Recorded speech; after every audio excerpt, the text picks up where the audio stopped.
একটা শেকল আছে এল দৈর্ঘ্যের, এর টোটাল দৈর্ঘ্য এল, আর এটা একটা তলের উপর আছে, তার কিছুটা অংশ হচ্ছে হ্যাং করা আছে। এই যে তল, এখানে ধরো একটা কোএফিসিয়েন্ট অফ ফ্রিকশন হচ্ছে মিউ, ঘর্ষণ বল কাজ করছে, যার হচ্ছে কোএফিসিয়েন্ট অফ ফ্রিকশন হচ্ছে মিউ দেওয়া আছে।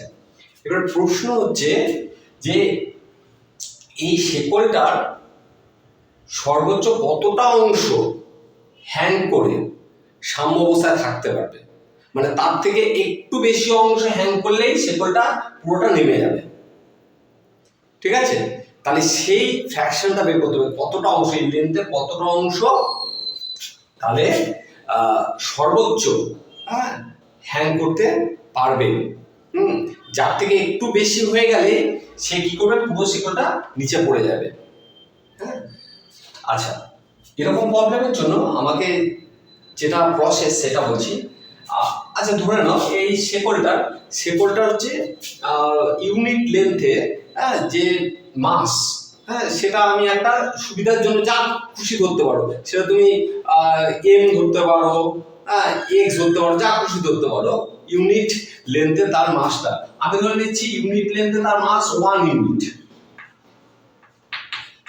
কিছু দেওয়া না থাকলে 1 ইউনিট ধরে নিচ্ছি, আর যদি দেওয়া থাকে তাহলে আলাদা ব্যাপার। আচ্ছা, এবার আমি ধরছি সর্বোচ্চ সে এক্স ফ্র্যাকশন, এক্স অংশ হ্যাং করলে সে স্টেবল অবস্থায় থাকতে পারে, তার থেকে বেশি অংশ হলে পুরো শেকলটা নিচে পড়ে যাবে, এটা আমরা ধরলাম। আচ্ছা, তাহলে এক্স অংশ যদি হ্যাং করে, তাহলে কতটা অংশ এই পাটাতলের উপর আছে, টোটাল অংশ হচ্ছে 1, তার থেকে এক্স অংশ হ্যাং করেছে, তার মানে 1 মাইনাস এক্স অংশ হচ্ছে এর মধ্যে আছে, তাহলে তার দৈর্ঘ্য কত ইনটু এল, আর এই এক্স অংশ এর দৈর্ঘ্য কত হবে, এক্স ইনটু এল। ঠিক আছে, আচ্ছা, এবার আমাদের কাজ এই যে এক্স ইনটু এল দৈর্ঘ্য যেটা হ্যাং করে আছে, তাহলে এর ভরটা কত, এর ভরটা পার লেন্থ হচ্ছে ভর 1 ধরেছি, তাহলে এর ভরটা হচ্ছে এই এক্স এলই হবে। তাহলে এর ওজন যেটা নিচের দিকে কাজ করছে সেটা কত, এক্স এল ইনটু জি, এটা হচ্ছে নিচের দিকে কাজ করছে। আচ্ছা, এবার দেখো এই অংশটার ভরটা কত, এই অংশটার ভরটা একইভাবে 1 মাইনাস এক্স ইনটু এল।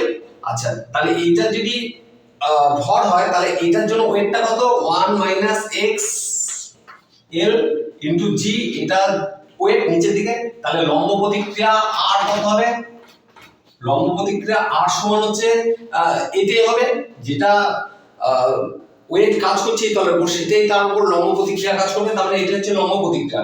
তাহলে এই দুটো তল, এই দুজনের মধ্যে ফ্রিকশনাল কোএফিসিয়েন্ট মিউ আছে, তাহলে এখানে ফ্রিকশনাল ফোর্স এফএস কত কাজ করবে, এফএস কাজ করবে 1 মাইনাস এক্স ইনটু এল জি ইনটু মিউ, এফএস সমান হচ্ছে মিউ ইনটু আর, মিউটাকে বোঝা যাচ্ছে না, মিউটাকে এখানে লিখে দিলাম, আচ্ছা, তাহলে ব্যালেন্স কন্ডিশনে আছে এরা, তাহলে এই ফ্রিকশনাল ফোর্স তার মুভমেন্টের বিপরীত দিকে কাজ করে, মানে শেকলটা তার ওয়েটের জন্য এদিকে নামতে চাইছে, তাহলে ফ্রিকশনাল ফোর্স কোন দিকে কাজ করবে, এদিকে। তাহলে ব্যালেন্স কন্ডিশনে যখন ম্যাক্সিমাম ফ্র্যাকশনটা, মানে যে ফ্র্যাকশনটা ম্যাক্সিমাম পর্যন্ত স্টেবল অবস্থায় রাখতে পারবে সেটাকে এক্স ধরেছি, তাহলে এই অবস্থায় কি হবে, এই ফোর্সটা ইকুয়াল হবে, তাহলে 1 minus X L G mu সমান হচ্ছে এক্স এল জি। তাহলে এখান থেকে দেখো আমাদের এল আর জি কেটে যাচ্ছে, তাহলে এখান থেকে পাচ্ছি মিউ মাইনাস এক্স মিউ সমান হচ্ছে এক্স, তাহলে এখান থেকে আমরা পাচ্ছি মিউ সমান 1 প্লাস মিউ এক্স, তাহলে এখান থেকে আমরা বলতে পারি যে এক্স টাই বের করতে চাইছি, তাহলে এক্স সমান আমরা পেয়ে গেলাম কত, mu divided by 1 plus mu.